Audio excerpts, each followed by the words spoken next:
पख्तनख्वा के महकमा elementary and secondary education है, उसके अंदर जो एजुकेशन की मुख्तलिफ वैकेंसीज आई हैं, जो पोस्ट आई हैं, स्टेप बाई स्टेप कैसे अप्लाई करते हैं। ठीक है, बड़ा आसान सा इसका तरीकाकार है। आप अपने मोबाइल पे, अपने कंप्यूटर पे या अपने लैपटॉप पे अपने घर बैठ के भी आराम से कर सकते हैं। ठीक है, तो इसके अंदर मुख्तलिफ पोस्ट हैं जिनकी जो आखिरी तारीख है अप्लाई करने की वो है 17/3/2025। ठीक है, 19 से 35 साल तक की जो उम्र की हद है वो अलाउ है। और इसके अंदर प्राइमरी स्कूल टीचिंग और कारी और eighty, TT, DM, drawing master, सीटी और पीईटी की पोस्टें हैं। मतलब जो तालीमी काबिलियत का जो क्राइटेरिया है वो डिफरेंट है। ठीक है, आपके मैट्रिक से लेके एफए, एमए, पीएचडी तक जितनी जो भी डिग्री आपने की हुई है उसकी जो नंबर्स हैं उनको डिफरेंट क्राइटेरिया के अंदर उन्होंने करके मेरिट बनाना है। ठीक है, तो इसको बड़ा आसान सा मेथड है, हम कैसे अप्लाई कर सकते हैं। आपने क्या करना है, सिंपल गूगल पे जाना है, गूगल पे जाके आपने ईटा लिख लेना है, ETA। ठीक है, जब आप ईटा लिखेंगे तो आपके सामने ईटा की वेबसाइट आ जाएगी और आपने वेबसाइट पे क्लिक कर लेना है। यहाँ से जब वेबसाइट पे क्लिक करेंगे तो सामने आपको नजर आएगा अप्लाई ऑनलाइन। देखिए, home all projects apply online. Apply online पर क्लिक करेंगे और यहाँ से आप जॉब्स वाले पोर्शन पे क्लिक करेंगे। जब जॉब्स वाले पोर्शन पे क्लिक करते हैं तो यहाँ देखिए सारी जो जॉब्स, जो ओपन वैकेंसीज जॉब्स होती हैं यहाँ पे आ जाती है। ठीक है, इसके अंदर नंबर 11 और नंबर 12 वाला जो पोर्शन है ये elementary and secondary education department, government of Khyber Pakhtunkhwa 2025। ये एक ऊपर वाली टीचर्स की रिक्रूटमेंट और ये PST ओनली, यानी जो प्राइमरी स्कूल टीचिंग की पोस्ट है वो इस पे अप्लाई करेंगे। ठीक है, यहाँ पे आप इसका सिलेबस भी देख सकते हैं, पेपर कंपोजिशन, और इसकी समरी भी देख सकते हैं वैकेंट पोजीशंस की, कि कौन सी पोजीशन किस किस यूनियन काउंसिल में कहाँ कहाँ पे खाली है।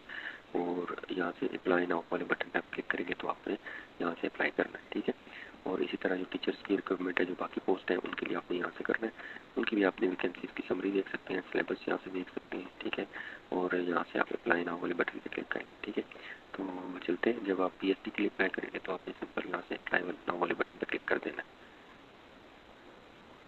तो अब जिस बंदे का साइन अप हुआ है ना, पहले रजिस्टर्ड हुआ है ईटा की वेबसाइट पे, तो वो तो डायरेक्टली यहाँ से अपना शनाख्ती कार्ड और अपना पासवर्ड लगा के ना साइन अप कर देगा। और जिस बंदे ने नहीं किया हुआ तो उसको यहाँ से साइन इन कर लेगा। जिस बंदे ने नहीं किया उसने यहाँ से साइन अप करना है, साइन अप पे क्लिक करेगा और फिर यहाँ पे अपना नाम, date of birth, ID card number, यहाँ पे दोबारा ID कार्ड नंबर कंफर्म करना है, यहाँ पे ईमेल एड्रेस, मोबाइल नंबर, यहाँ पे पासवर्ड सेट कर लेना है आपने कोई भी। ठीक है, अपना पासवर्ड। यहाँ पे जो जोन है ना वो आपने यहाँ से सिलेक्ट करना है। मतलब आपका मानसरा डिस्ट्रिक्ट है तो फिर आपका जोन कौन सा बनता है, अगर आपका अपर तनावल वाली साइड है तो कौन सा जोन बनता है। ठीक है, यहाँ से ये देखें इन्होंने डिस्ट्रिक्ट दिया, मैं यहाँ से अगर मिसाल के तौर पर आप जोन 6 सेलेक्ट करें ना तो इसमें ये हमारा अपर तनावल, हरीपुर, अपर तनावल, मानसरा, ये सारे एरिया आते हैं हमारे, इसमें आते हैं जोन 6 में। अगर जोन 3 आप सेलेक्ट करें तो इसमें ये देखें मलाकंड, स्वात, दीर, ये और इलाके हैं।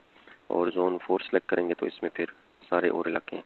तो जोन 5 में जाके एबटाबाद, मानसरा, हरीपुर, मानसरा डिस्ट्रिक्ट जो है ना वो डिस्ट्रिक्ट अगर है तुरगर के अलावा, तुरगर, गिरवान तहसील, अपर तनावल के अलावा अगर बाकी आप डिस्ट्रिक्ट में से हैं, मानसरा के गिरदनवास है, तो वो फिर आपने यहाँ से जोन 5 सेलेक्ट करना है। और अगर आप अपर तनावल से हैं तो आपने फिर जोन 6 सेलेक्ट करना है। ठीक है, जोन 6 में अपर तनावल आता है। ठीक है, ये करके यहाँ से आपने साइन अप कर देना है। जब साइन अप करेंगे तो आपका ये रजिस्ट्रेशन हो जाएगी। ठीक है, फिर आपने याद रखना है आपका जो ID कार्ड होगा और जो आपने ये पासवर्ड लगाया होगा ना, इसको आपने याद रखना है। तो फिर आपने नेक्स्ट क्या करना है, यहाँ से जब ये कर लेंगे उसके बाद दोबारा इसी साइट पे जाएंगे तो यहाँ पे आपने साइन इन कर लेना। ये देखिए मेरा ऑलरेडी मैंने किया हुआ था, तो मेरा शनाख्ती कार्ड भी है और मेरा पासवर्ड भी लगा हुआ, तो मैं यहाँ से साइन इन कर दूंगा। ठीक है, साइन इन करेंगे तो ये इस तरह का कुछ आपके सामने ना सारा डेटा आ जाएगा, मतलब वेबसाइट पे। यहाँ पे आपने प्रोफाइल बनानी है पहले, सबसे पहले अपनी डैशबोर्ड है। ठीक है, ये वाला जिस पे आपको ये चीज़ें शो हो रही हैं सारी,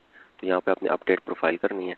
प्रोफाइल अपडेट करके आपने उसमें देखें, ये मैंने अपनी प्रोफाइल अपडेट की हुई है, तो इसमें आपने अपना नाम, फादर का नाम, जेंडर और डेट ऑफ बर्थ में अपने बर्थ, फिर CNIC number, email address, phone numbers वगैरह।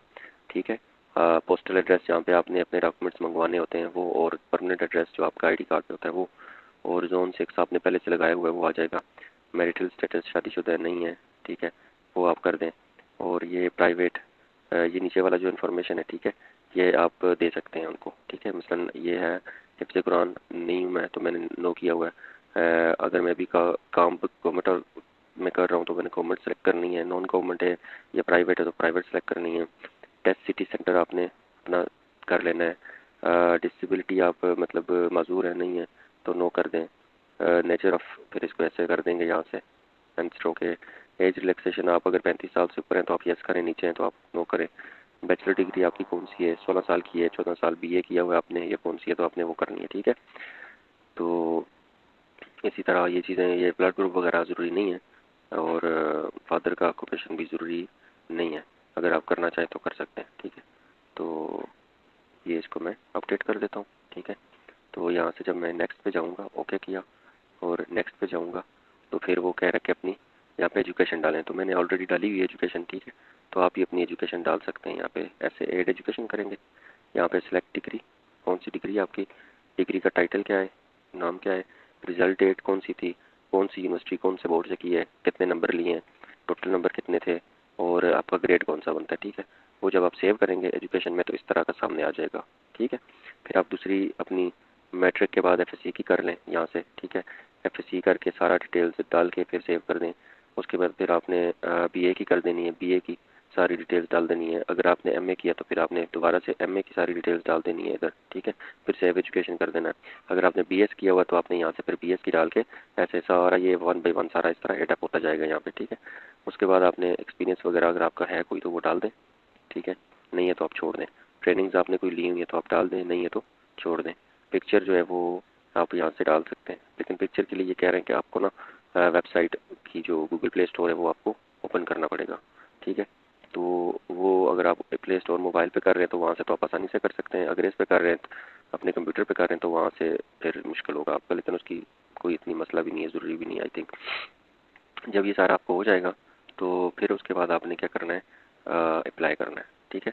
तो यहाँ पे आपने जाना है, देखें अप्लाई फॉर पोस्ट, यहाँ पे मोर प्रोजेक्ट पे क्लिक करके तो ये नीचे जाएंगे आप, elementary and secondary education department, इसमें ये पीएचडी की पोस्ट हैं, इस पर आपने अप्लाई करना है तो आपने अप्लाई नाउ पे क्लिक कर देना, ठीक है। यहाँ से आपने सेलेक्ट पोस्ट करनी है, पीएचडी है, ठीक है। तहसील आपकी कौन सी है, मेरी दरबान है तो मैंने दरबान सेलेक्ट करनी है।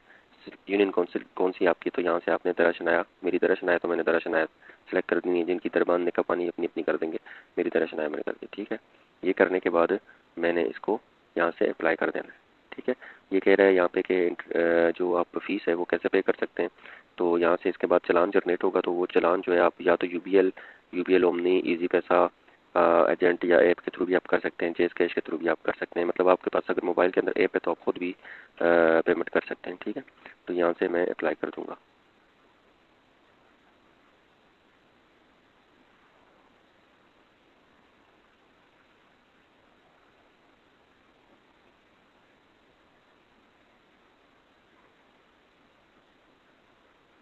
अच्छा, मुझे यहाँ पे आ रहा है कि your NADRA's Bioverisys is not verified, print solar token number and get your profile verified to generate solar token number, click link.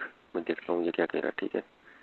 तो e Sahulat biometric status of verification not verified, to generate e Sahulat tracking number please click the button. So generate NADRA Sahulat, देखते हैं ये क्या कहता है। ये कह रहा है जी डेट सर्विस चार्जेस 120, इन्होंने अभी यहाँ पे कुछ और ये डाला हुआ है। For all candidates appearing in ETEA's test on one time biometric and same. अच्छा जी, इन्होंने अब एक नया कोई ये निकाल दिया है, तो अब ये भी करना पड़ेगा कि बायोमेट्रिक जो है ना वो यहाँ से वेरिफिकेशन करनी पड़ेगी।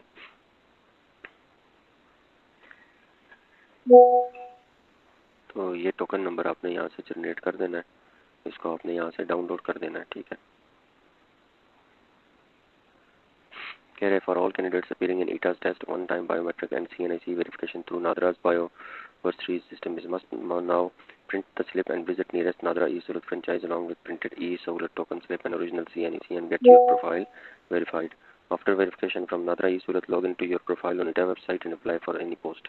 तो अगर किसी बंदे का नहीं है तो उसको अब ये काम भी करना पड़ेगा। अगर उसका वेरीफाइड नहीं है ई सहूलत टोकन तो उसको ये 120 रुपये दे के तो करीबी जो नादरा की जो ई सहूलत फ्रेंचाइज है वहाँ जाके इसको दे के ये तो वाला टोकन प्रिंट कर लें, यहाँ से ये दे के आपको वेरीफाई करवाना पड़ेगा।